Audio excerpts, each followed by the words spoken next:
सो बच्चों fetal membrane और uterine wall के बीच में जो कनेक्शन इस्टेब्लिश होता है इसी को ही प्लेसेंटा बोला जाता है। तो यहाँ पर प्लेसेंटा से रिलेटेड कुछ स्टेटमेंट है। फर्स्ट स्टेटमेंट है it provide nutrients to the developing foetus.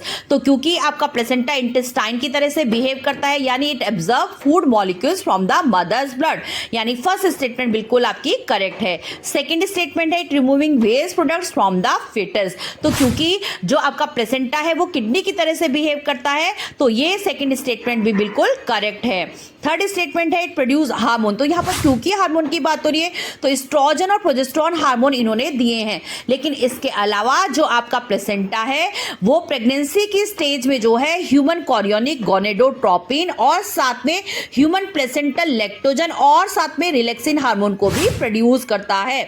तो इसका मतलब यानी आपकी थर्ड स्टेटमेंट जो है वो भी बिल्कुल करेक्ट है। फोर्थ स्टेटमेंट है आपकी directly absorbing oxygen from the mother's blood stream. तो बेटा फोर्थ स्टेटमेंट बिल्कुल रॉन्ग है क्योंकि कभी भी जो आपका प्लेसेंटा है वो डायरेक्टली ऑक्सीजन को एब्जॉर्ब नहीं करता है बल्कि अम्बिलिकल कॉर्ड के थ्रू ऑक्सीजन को ये एब्जॉर्ब करता है। तो इसके अकॉर्डिंग आपकी फोर्थ स्टेटमेंट एब्सोल्युटली रॉन्ग है।